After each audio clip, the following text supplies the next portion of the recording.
बोलने से අඩුමානය ගැනීම पण ශේෂ්ඨ ක්ෂමක දිනතුන 2026 330 දිනට රුපියල් 1000 වලින් ශේෂ්ඨ ක්ෂම තුල ණයට 82000ක් ඉන්නවා බොල් ණය වියදම 4000ක් අඩුමානය වෙන්කිරීම 2025 4 එක ආරම්භ සිසිද තියෙන්නේ අඩුමානය වෙන්කිරීම වත්කම් කිරීම ඊළඟට අතේ විතර වලට දෙනවා බොල් ණය මිලියන 2ක් ඔන්න ණයට බොල් ණය දෙක ප්‍රදානවා මිලියන 2ක් ඊළඟට අඩමානය වෙන්වීම කරන්න ඕනේ ඉතුරු ණය ටිකෙන් 10ක්. දැන් මේ මූලික ප්‍රකාශන ගලපන්න යනකොට ප්‍රධාන වශයෙන් ගෙනුමක් හදන්න හතරක්. මුලින්ම ණය ටික ගෙනුමක් එනවා. ඊළඟට බොල් ණය ගෙනුමක් එනවා. අඩමාන ණය ගෙනුමක් එනවා. අඩමාන ණය සහ අඩමාන ණය වෙන්වීම ගෙනුමක් එනවා. ඒ තමයි ණය ගැතියෝ ණය ගැතියෝ කියන වර්තම ඊට බොල් ණය කියන්නේ වේදම අඩමාන ණය කියන්නේ වේදම ඊළඟට අපි හදනවා අඩමාන ණය වෙන් කිරීම අඩමාන ණය වෙන් කිරීම වත්කම් කිරීම හරි මුලින්ම කරන්න ඕනේ ශේෂිත උෂ්ණතර තියෙන දේශයන් ශේෂී ඊගීස් සටහන් කරන්න ඕනේ මේකම අපි ගලපන්නේ ණයකේ වත්කම් කිරීමක් නිසා හරපත් ඊගේ කියලා දාගන්න ඕන ශේෂී ඊගේ බොල් ණය කියන්නේ වියදමක් වියදම් කරන ශේෂී කියන්නේ ඊගේ හරපත්තේ අඩමාන ණය වෙන්කිරීම කියන වත්කම් කිරීම ශේෂී කියන්නේ සාමාන්‍ය හරපත්තේ නම් අඩමාන ණය වෙන්කිරීම කියන්නේ වත්කම් අඩුවීම කිරීම එම නිසා ශේෂී තියෙන බැලපත්තේ දැන් මුලින්ම ගැළපෙන්නේ වල තියෙන තොරතුරු තාම සටහන් කරලා නැහැ. නමුත් ශේෂිත ක්ෂම තුල තියෙන තොරතුරු දැන්ම සටහන් කරලා තියෙනවා. මේ බොල් ණය දිශාන ගිහිලා තියෙන්නේ ආපහු දිශාන දාන්නේ නැහැ. ඒක අපි දාන්නේ ශේෂී ඊගේ කියලා. නමුත් ගැළපෙන වල තියෙන බොල් ණය තාම සටහන් කරලා නැති නිසා මේක දිශාන අපි දාන්න ඕන. දිත්ත සමාන බොල් ණය කියන්නේ වියදම ණයගතු කියන වර්ගම අඩු වෙනවා බොල් ණය කියන්නේ වියදම වැඩි වෙනවා. එතන මේක දිත්ත සමාන තමයි ණයගතු කිරීම බැල බොල් ණය කියනම හරියට ඔන්න ණයකට කියනම බැල වෙනවා බොල් ණය කියලා. බොල් ණය කියනම හර වෙනවා ණය ගැතියෝ කියලා. දිත්ත සටහන. ඊතුරු ණයකට තියෙන ශේෂය තමයි සලහන කඩමානය බලන්න ඕනේ. ඒ නිසා ණය ගැතියෝගේ ශේෂී පාමේ ගන්න ඕනේ. ඔන්න හරපත් වැඩි 82000ක් ණයකට තියෙන වත්කමක් ශේෂ ගන්න ඕන. ශේෂය පාමේ. ශේෂී පාමේ प्रमाण इतना नहीं था वरना हमने असुदा अन्य वरना हमने तुम्हारी अडमान ने बराबर में कहते हैं ईगे और इतना नहीं था तुम तब सुवर में से दबाया अडमान ने वेग करना आरक्षण संकल्पना अनादित्य अवदान तीन में हम पीने नहीं पर नायक दिगों मध्य अतिरिक्त नायक के उनके अनादित्य नतिले रहते हैं धर्म में रहते हैं इधर असुदा से दबाया अडमान ने वेग करना අසුදල් සිද්ධායකෙන් 8000 ඔන්න මේ තමයි අඩමාන ණය ඒ කියන්නේ ණයගෙතුමට ෂුවර් ණය මෙච්චර අනාගතයේදී සාමාන්‍ය දිශාව තමයි අඩමාන ණය ගිණුම කර අඩමාන ණය වෙන්කිරීම බැල.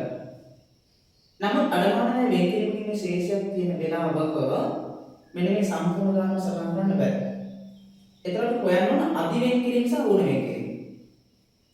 ඒතර මේ දෙකේ තියෙන වෙනස තමයි වාර්තා කරන්නේ. ආරම්භ කරන වටනකම අඩුවම එක කියන ඕන වෙන්කිරීමක් කියලා. දැන් මෙන්න මේකේ වෙනස 3000ක් තමයි අඩමාන ණය ගිණුම හර අඩමාන ණය වෙන්කිරීම බැල කියලා දිස්සන්න යනවා. බැරි වෙලාවත් මෙතන තිබ්බේ වටිනාකම මීට වඩා වැඩි නම් එතකොට වෙනස අනිත් පැත්තට යන්නේ. ඒකට කියනවා අධි වෙන්කිරීම කියලා. නම් මේ ආරම්භ ශේෂය අඩුයි ඕන වෙන්කිරීම එන වෙනස අඩමාන ණය ගිණුම හර වෙනවා අඩමාන ණය වෙන්කිරීම කියලා. අඩමාන වෙන්කිරීම කියන බැල වෙනවා අඩමාන ණය කියලා. right. දැන් මෝඩ ප්‍රකාශන වල වාර්තා කරනකොට මොනද වැදගත් ඌණ වෙන්කිරීම 8000 ගෙනීම වාර්තා කරන්න බෑ.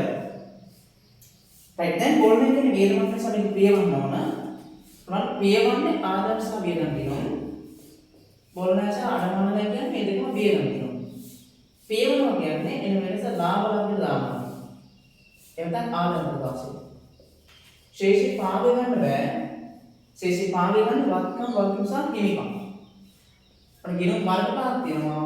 ඒ පහෙන් ආදායම් සහ වියදම් පියවන්න ඕන, පියවන්න කියන ලාභ ලාභ කියලා ගන්න ඕන. වත්කම් වගකීම් සහ හිමිකම් ශේෂී පාගය ගන්න ඕන. රයිට් අඩමානමය වෙන්කිරීම කියන්නේ වත්කම් ගිණුම සාමාන්‍ය වත්කම් ගිණුම වල තියෙන හර ශේෂය නම් අඩමානමය වෙන්කිරීම තියෙන බැල ශේෂය හේතුව වත්කම් අඩු වීමේ ගිණුම. මේ වගේ තව තියෙනවා ශ්‍රේය වෙන්කිරීම. ශ්‍රේය වෙන්කිරීමත් වත්කම් ගිණුමක් වුණාට බැල පැත්තේ ශේෂය තියෙනවා. දැන් සාමාන්‍ය වත්කම් ගිණුම ශේෂය තියෙන හර පැත්තේ නම් අඩමානමය වෙන්කිරීම ඊළඟට ශ්‍රේය වෙන්කිරීම වල බැල ශේෂයක් තියෙනවා. ඒවා වත්කම් අඩු වීමේ ගිණුම. රයිට් මේ තමයි වාර්තා කරන විදිය දෙදෙනෙකුම වල දැන් මේක මූල ප්‍රකාශන වාර්තා කරන්න යනකොට මේ බොල්ලන් සහ අඩමානමය කියන්නේ වේදමා මේක අපි ආදායම් ප්‍රකාශයේ විකුණුම් සහ බෙදාගෙන වෙනකොට පෙන්නන්න ඕන. ඊළඟට ණය විදිහේ වත්කම අඩමානමය විදිහේ වත්කම අන්න ඒකට දාන මූල තත්ත්ව ප්‍රකාශය. දැන් මම අනිකුත් වල ව්‍යාපාර කවුලයක් වල සමාගම් වල මේ ගාන ආවොත් එහෙම මූල ප්‍රකාශන වාර්තා කරනකොට මෙන්න මූල්‍ය තත්ත්ව ප්‍රකාශය. ජංගම වත්කම් වල ණය ගැතියෝ ණය ගැතිය අවසන් ශේෂය 80000 ප්‍රමාණ අනාවරණ සංකල්ප මෙදෙන්නේ මේක අපි අඩුවම අඩමාන ණය වෙන් කිරීම කියලා. අඩමාන ණය වෙන් කිරීම ශේෂය 8000 එළිදරම් කරනවා අපි ඔන්න ඊට ශේෂය යනවා දෙවෙනි තීරුවට. ඒක තමයි ණයකින් දාන වටනක් මෙන්න මේක. ණයකින් අඩුකම අඩමාන වෙන් කිරීම. අනාවරණ සංකල්පය. ඊළඟට ආදාය ප්‍රකාශ හදනකොට ආදාය ප්‍රකාශ විකුණුම් සහ බෙදාගෙන වල මේ තමයි ආදාය ප්‍රකාශය. මේක විදාන විකුණුම් සහ බෙදාගෙන වේදම් වල බොල් ණය වේදම බොල් ණය වේදම කියලා අපි ගන්න බොල් ණයගේ විශේෂය 6000 ප්‍රමාණ ගැලපෙන දේ ගන්න විශේෂිත සූත්‍ර ගන්න දෙකේම එකතු. හැබැයි අඩමාන ණය වේදම කියන්නේ අඩමාන ණය වේදම කියලා අපි ගන්න ඕනේ ඕන බදු වෙන්නේ වෙනස මම නැකදන නෙවෙයි 3000. ප්‍රමාණ වේදම කියලා බොල් අඩමාන ණය වල වෙනස. නම් බොල් ණය වේදම කියලා අපි ගන්න ශේෂිත සූත්‍ර දෙක ගන්න ගැලපෙන දේ ගන්න දෙකේම එකතු. බොල් ණය කියන වේදම පිටදාල සංකල්ප කරලා බලනකොම බොල් ණය සහ අඩමාන ණය වේදම කියලා ලාභ ලාභ ගන්නේ ආරක්ෂක සංකල්ප ගන්නවා. වේදම කියලා ලාභ ලාභ ගන්නවා. ආදායම් නඩු වේදම කියලා ගන්නවා. විකුණුම් වැඩි කරන්න තමයි ණය වෙන්නේ. එම නිසා ඒක ණය විකුණුම් අනාගතේ නැති වෙන්නේ අඩමාන ණය. බොල් ණය තියෙනවා. අපි ආදායම් නඩු වේදම ගන්න ඕන. හැබැයි අඩමාන ණය වේගීමක් කරන්නේ අනාගතේ අවදානමක් තියෙනවා. ණය විකුණුම් අපිට අනාගතේ සාධනෙ නැති වෙන්න පුළුවන්. ඒක දැන් ලෑස්ති වෙන්න ඕන.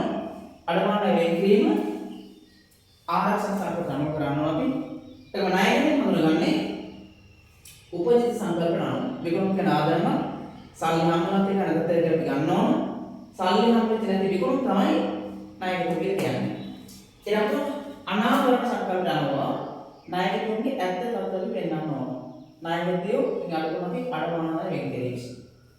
ඒකේ අධි අඩමාන ණය වෙන් කිරීමක් ආවොත් ඒ කියන්නේ ආරක්ෂකයේ වැඩියෙන් තිබුණොත් මෙන්න මේ 8000ට වඩා එතන මේක දිස්සන අනිත් පැත්තට යන්නේ ඒ කියන්නේ අඩමාන ණය කියන වෙන් කිරීමේ මහර අඩමාන ණය වෙන් කිරීම අඩමාන ණය කියන බැරි අඩමාන ණය වෙන් කිරීමේ මහර අඩමාන ණය කියන බැරි වෙනවා අධි වෙන් කිරීමක් ආවොත් අන්නේම අධි අඩමාන ණය වෙන් කිරීමක් තිබුණොත් එතන අපි සටහන් කරන්නේ වරහතුරු දාන වියදම් වල අඩු වීමක් විදියට රයිට් පොල් ණය සහ අඩමාන ණය ගැලපීම